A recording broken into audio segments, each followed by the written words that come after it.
คิดเสื่อมเองคิดถอยเองทอดแท้ไปเองครับอาจารย์เขาเรียกว่าความเพียรเฮาบ่ฮอดครับผมความเพียรเฮาบ่ถึง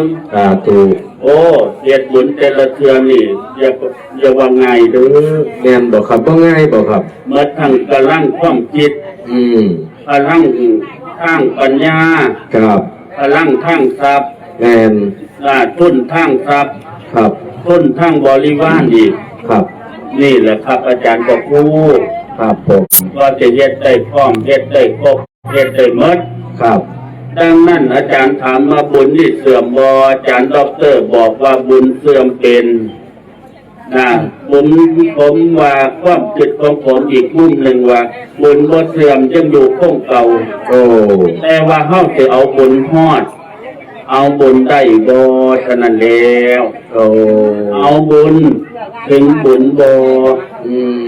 อยู่หม่องนี้แหละครับพระครูครับผมจะเข้าฮอดบุญบ่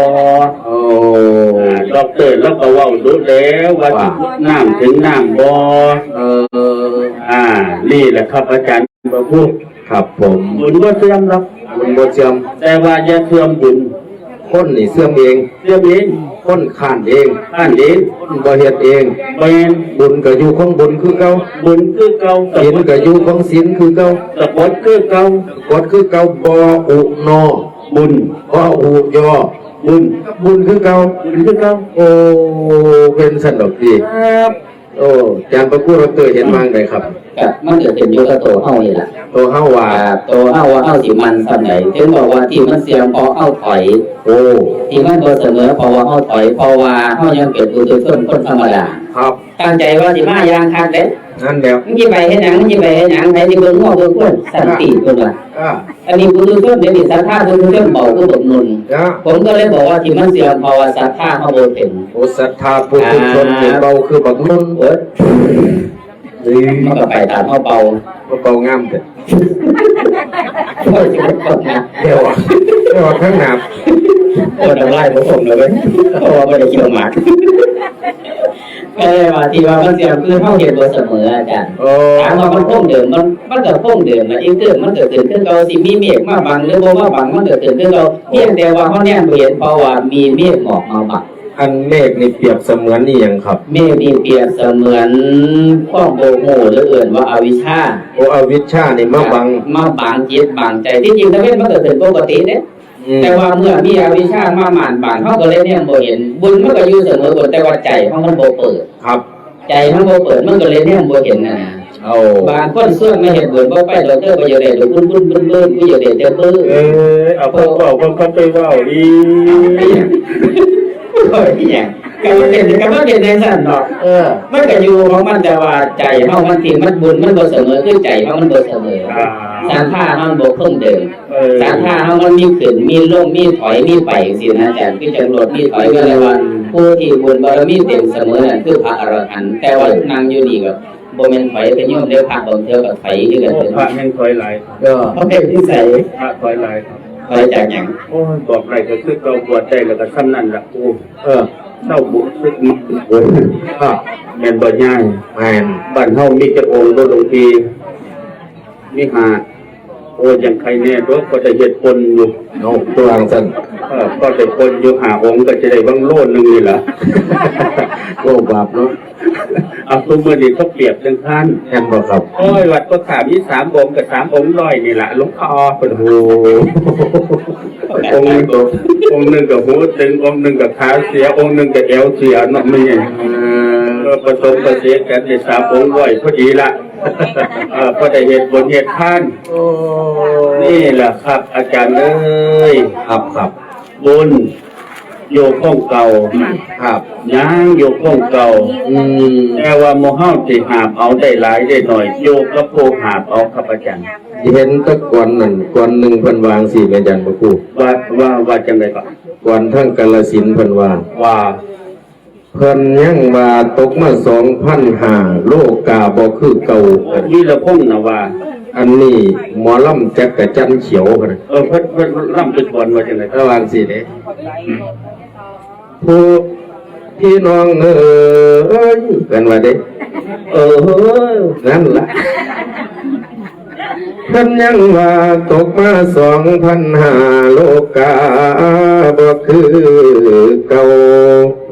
มันผิดดอกจังรอเอาให้ ใจมนุษย์ของคนเฮามัวน้ำกามกิเลสกลัวตัณหาโมกลัวแต่ลัง โอ้มวน แล้วบ่มีการยับยั้งฟังเทศธรรมบท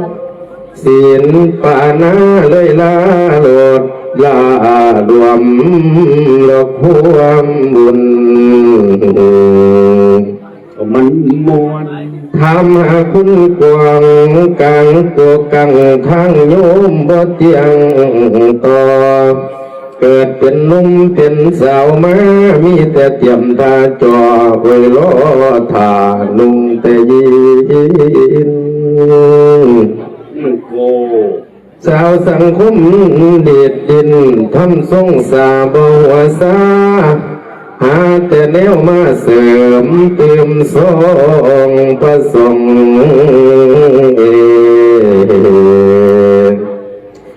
และพี่น้องเอ๋ยเลยมาเพ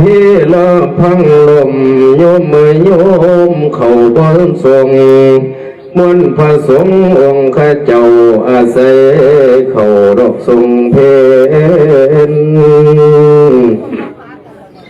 พี่น้องเอ๋ยโมเมนผมโบเล่นเห็นวัดปันเห็นผีพะนะป่าย ามมีเทคมีหมอลำลูกขี้คอนอเป็นปุ่มแล้วสุมหัวขาวหัวหล่อนฟันคอนบัดบ่คอยทางวัดว่ากะมิดจอยไอเน้นน้อยกะลักนี้ วัดใดล่ะ วัดพุทธแล้วคำพระองค์เพิ่นบอกสิบ่มีผู้สิทำตามยามเอาบุญลงโฮมไปทรงเพนจนตาหอนหาว่าทางสงฆ์ให้ทางโยมพัดแห่งกิวนี่เจ้าพูด ก็พระให้ ครับทางโยมพัดแห่งกิว พระวัดใดล่ะ พระวัดทุ่งสะแพงหาว่าทางสงฆ์ให้ทางโยมพัดแห่งกิวหาว่าทางพระทานพวกไทยบ้านพัดแห่งจัง ผู้ใดเขียนก่อนมาครับ แล้วบ่มีติดต่อตั้งพระเน้นลังนอลานีพวกพระเถรเน้นชี้ปล่อยกุฏิจนเสมา โอ้พวกมันกิน เห็นแต่ทางไปสอนป่าสวนมอนกะคงอยู่ทางวัดว่ากะบ่ฮู้พระครูเขาจำแจวบ่พี่น้องเอ๋ยยามคนตายเพิ่นจังฮ้อนนาลามานิมนต์ ก็ เป็นน้ำโยมหรือว่าเป็นน้ำผายามพระธรรมให้จำไว้แล้วคุณจอมไตยังคงมันบ่มีวันสิแปรเปลี่ยนในตอนนี้อาตมาจึงมาเตือนหมู่กะโยมพี่น้องให้จำทนดอกใส่ใจคุณโยมนอลงเหล่ นี่ครับประมาณนี้ โอ้มันเป็นยังไงว่าความรู้สึกก่อนนี่อาจารย์ดอกเตอร์ตั้งเรื่องมันมีความรู้สึกเศร้าหรือ ท่านแล้วนี่ท่านพระท่านโยมโยมคนจิตต่อใจกันเบิ่งแล้วเป็นอิทธิพระนะ อันทิตภะ อิทธิพระว่าบ่ดีจังสั่นจังสี่ก็เจ้าของประเทศพัดเด้ มันเข้ากับสมัยได้อผมว่า มันเข้ากับสมัยที่อาจารย์ว่ามานี่นะครับ ไปบางเทื่อกับไปให้เนี่ยเจ้าพระว่าเจ้าพระบ่ดีจังสั่นจังสี่ก็ต้องเบิ่งเจ้าของว่าศาสนามันห่างศาสนามันเท่บ่เป็นตาเหลี่ยมใจศรัทธาเจ้าของอุปถัมภ์บ่ปานใดซั่นเด้ ครับ ซอยเหลือพระสงฆ์ปันใดเจ้าของกับไว้อดีตเพื่อนว่าโอ้มันพอตัวกระดังเข้าพันยังกระโดดว่าตัวเจ้าก็เข้าก็ถึงน้อยต่อนะก็เดินทางอยู่แล้วเจ้าของพักตัวเพิ่นยังสินะแต่ตัวผู้ประหลัด ครับผม ฟังแล้วแต่คนภาคอีสานเขาฟังแล้วเพราะว่าเป็นตาสลดใจอยู่ เป็นตาสลดใจ เป็นตาสลดใจเพื่อนนั่งมาคิดว่าเฮาเจ้าตัวนี้ฮอดละเลยบ่จังได๋บัดนี้ ครับ โอ้ยว่าจะเป็นพาคนไปอยู่วัดไปเจ้าของไปวัดตามแล้วเข้าบ่ฮอด10 นาทีเฝ้าเดี๋ยวออกจากวัดเป็นหยังเรื่องไว้เนี่ยข้าวยากตัวนั้น สิเผาไปใส่ ไปเบิ่งว่าไปเบิ่งหลานก็เลยว่าก็อยากได้พระอยู่วัดตลอดโอ้อยู่วัดตลอดมันก็เบิ่งดีเลยจะไปอยู่เป็น ก็มาอุปถัมภ์วัดขี่ง่วนี่ผมละ40คนเด้อป้าไปตรวจขี่ง่วให้เขาดูมาจังหันดีกว่ามันเสียเวลาตัวเห็นบ่ม่อนไหมนี่ไหมโลดเท่าใดแล้วอะไรล่ะนั่นแล้วก็แม่นสิโลดละพันกว่าแล้วสิตัดอ้อยฟองนึงก็10 บาท20 บาทแล้วเป็นตัวอ้อยมัดละ3 บาทเป็นนั่นแล้วมาวัดมดมือได้หยังเงินบ่ใหญ่ครับดังนั้นแสดงว่าพระเฮาต้องอธิบายให้เขาเข้าใจเรื่องของบุญแม่นบ่อาจารย์ก็พูดดอกเตอร์ต้องอธิบายว่าโอ้ไปบางบ้านเป็นตาสวรรค์อยู่เลยอาจารย์โยมไปห่มซอยกันบอกง่ายๆว่าสามัคคีกันคือสมัยแต่ก่อนนะครับพากันไปขุดสาพากันไปยิวดินค้นดินขึ้นไปสิโยกุฏิสิเฮ็ดโบสถ์เฮ็ดหยังแต่ก่อนบ่มีรถเป็นคู่เนาะเป็นโยมก็พากันไปห่มซอยกันเดินวัดสามัคคีสินะเวลาเฮ็ดเวียกเจ้าของก็เฮ็ดแต่เวลาถึงเวียกวัดก็พากันไปห่มซอยกันเอาโอ้ก็ห่มซอยแล้วแต่ก่อนเป็นหยังสิเฮ็ดบ่ได้เนาะเรียกมันบ่หลายคนเดียวนี้ช่วยเรียกหลายอ้าวข้าวใกล้พาได้ซอยเสียซอยเขาบ่ล่ะทานน้ำก็ปลาเหรอฮะเอาไปโยมตัวนี้แต่เวลาก็ไปซอยปลาแต่เวลาก็บอกง่ายๆว่าได้ได้ทั้งเบียกบ้านเบียกวัดแม่จะขึ้นดังไฟก็ไม่เก็บปอดข้อบอกเดี๋ยวหาหอดไม่แห้งหาแบ่งคงกันเขาดิจะมาห่วงจะพาเจ้าพี่คือจะพากระโดดตายเขาจะหมอไฟไปดิ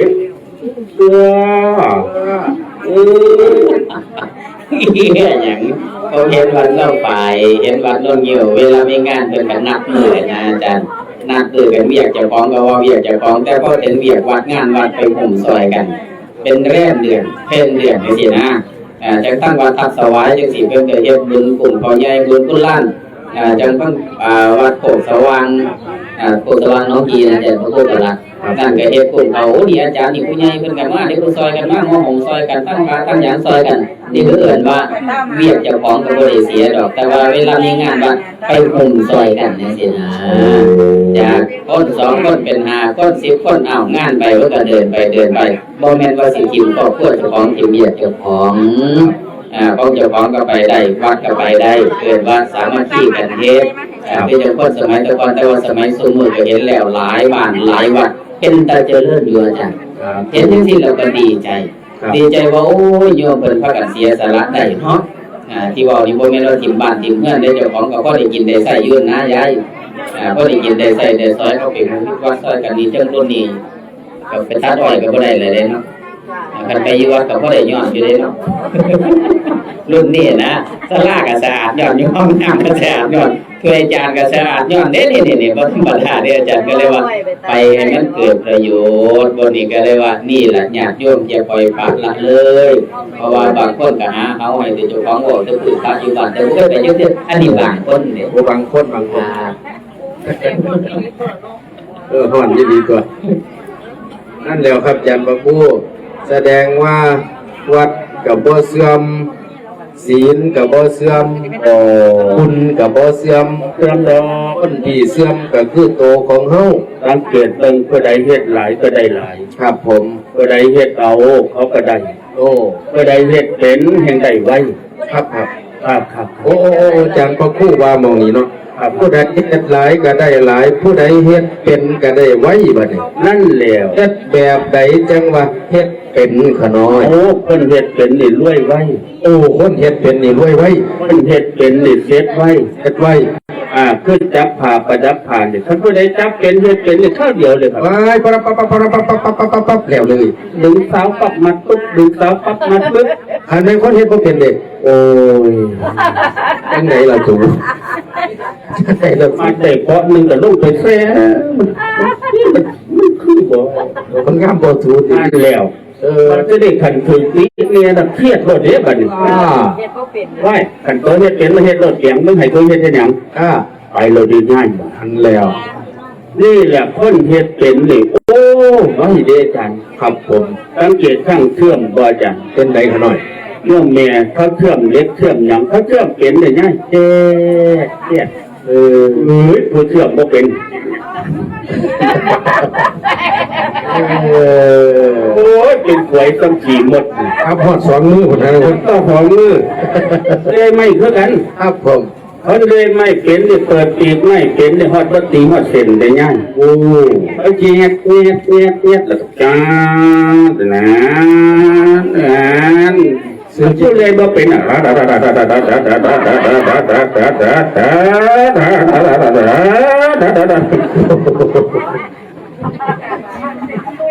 อันนี้คืองานมือเลยโตตัวน้อง ครับ มาด่าได้ 2-3 ขอนก็บ่เลี้ยวเป็น ครับผม โอ้ที่เขาเฮ็ดเป็นขอน1-2 ขอนนี่ข้าวเดียวแต่ตีหาข้าวเดียว2 โมงกลับมากินข้าวอยู่บ้านได้ ห่าน บุญก็คือกันบ่แม่นว่าสิไปเฝ้าจังหวัดมดมือไม่ใหญ่ ครับคนเฮ็ดเป็นนี่เนาะง่ายเนาะ เฮ็ดจังไดดิขนาด โอ้ถามดอกเตอร์เปียงแล้วเฮ็ดเป็นตัวดอกเตอร์นี่ขนาดเด้อาจารย์บอกครับเป็นบอกอัดแล้วเลี้ยงยากบอกแล้วนี่ เฮ็ดเป็นนี่ อันนี้มันบอกโยมเรียนนี่โยมบ้านโคกไงสมก็ขึ้นฮอดแน่ นั่นเนาะ ตั้งรับตั้งใจมาเดินเนี่ยโทษ3 เทื่อ 4 รอบเลย เป็นจังไดล่ะ ได้บ่ล่ะหลวงพ่อได้หลวงพ่อต้องใจบ่ล่ะแต่บ่ได้หลวงพ่อต้องใจบ่เอาเด้นี่บ่เอาเด้เนี่ย ต้องมาเอาเงินก็บ่ต้องมา บ่นิมนต์ที่แจงแสดงไข่เบิ่งท้องไข่ท้องไหลอ้อย คนเฮ็ดเป็นแต่คนโลแต่คนเข้าไปว่าดีเฮ็ดบุญบ่เป็นเฮ็ดบุญบ่เป็นไปฮอดไปนั่งโจโลอยู่ใดๆใจหาหยังแนวสิเฮ็ดก็บ่มีคนเขาเข้าใจนี่ไปฮอดแนมใส่แนมขวาห้องน้ำสะอาดบ่นอศาลาสะอาดบ่นอบ่หันบ่นี่สะอาดบ่นอย่างหาเองโลดก็เลยว่าอ๋อหลวงพ่อปัญญาเพิ่นยังว่าเป็นละโยมเข้าวัดนี่วัดเสาร์อาทิตย์นี่วัดสะอาดเพราะญาติโยมเนี่ยวัดสะอาดเพราะญาติโยมเพราะโยมเข้าใจเฮ็ดบุญบางคนบ่เข้าใจเนี่ยอาจารย์พระคุณประหลัดไปนั่งอยู่บนมือกับหาเนี่ยเฮ็ดบ่ดีโอ้นั่งอยู่รัวอยู่นะขนาดบ่ให้ปวดทั้งปวดบนไหนก็ทั้งว่าอยู่ไปเบิ่งห้องน้ำเนี่ยมันยามไปเร็วๆเบิ่งแบบมันก็ขี้ได้อยู่เลยก็ฮอดเบิ่งเลยว่ามันสะอาดหรือบ่สะอาดเอาไปเบิ่งตัวหมูเป็นจังได๋ก็ฮอดเป็นเนี่ยมึงตัวหมูก็เป็นตัวหมูอยู่ได้ล่ะพุ่นน่ะยังมันคือเก่าเนี่ยให้ไปเบิ่งก็เบิ่งว่ามันสะอาดหรือมันบ่สะอาดมันเป็นตะเกียบตะเมียนบ่นี่เพิ่นว่าคนไปแล้วเข้าใจเฮ็ดเว้าง่ายๆว่าคนไปแล้วบ่อึดเตียวเหยียดเสียวอาจารย์ผู้บ่อึดแต่แนวสิเว้าง่ายๆว่าบ่อึดแต่แนวสิเป็นบุญนะแน่ไปบ่ได้เป็นบุญบ่เป็นบุญของเฮาตัวนี้บารมีของเฮาตัวเนี่ย ก็โคกประหลัดแค่นี้ก็พอนี่ ได้แล้วครับ อันดอกใบเตยนี่นะ เป็นหยังขนม ให้พงเพชรนี่3 มื้อก็บ่เลี้ยวด้วยครับผมให้พับจังซี่นะ3 มื้อบ่เลี้ยวเด้นี่ เป็นหยังคือสิบ่แล้ว มันเฮ็ดบ่กิน โอ้บ่แล้วบ่พอเด้ครับ ครับ ใบเตยก็หมดอีกหลายกอ ว่าบ่ว่าแล้วครับอีกของมันเอเลียโอ้สาธุเด้อลูกเด้อ นั่น โอ้ว่าจีนได้ยกคนต่อไป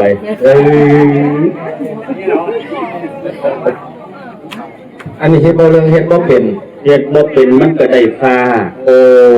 บ่เป็นมันก็เจ็บซา ครับผม เฮ็ดบ่เป็นมันก็เลี้ยวซา ครับ เฮ็ดบุญคือกันอาจารย์เอ้ยคันเฮ็ดบ่เป็นบุญมันก็เกิดซาคือกัน โอ้ มันก็ได้ซาคือกัน ครับผม อาจารย์ก็ครู บางรูปบางองค์พระบางรูปบางองค์เป็นร้อยๆศาสตร์พันศาสตร์คนนี้ ครับ เป็นหมื่นศาสตร์แสนศาสตร์คนเด้ออาจารย์ ครับผม แต่ว่าบางคนนี่เขาเรียกว่าบุญบารมีสะสมมาหลาย อืม เขาสูตรใดกับแป๊บเดียวได้ นั่น อาจจะเป็นอาเสวนากับแป๊บเดียวจบย่างกินจิกับแป๊บเดียวจบนัตยัตสูตรแป๊บเดียวก็จบ ครับ ถ้ามาจักตัว3 มื้อ5 มื้อ10 มื้อก็ได้จบ อาติโมก25 มื้อก็จบอันนี้เขาเรียกว่าคนที่พอกพูนบุญไว้ดีแล้ว โอ้ เอ็ดหน่อยๆได้ยินหน่อยๆได้ฟังหน่อยๆเข้าใจเป็นรู้และบอกบรรลุไว้ โอ้ ครับอาจารย์บอกครู โอ้เป็นจังสัตว์ ขันเฮ็ดบ่เป็นคุณเก่าบ่มีคุณเดิมบ่มีอาจารย์เอ้ยเนาะใหญ่เนาะนั่งมดขึ้นก็บ่เห็นความสงบตรวจจนว่าหากเลือดก็บ่จำ นั่นน่ะ เงินบ่อีเม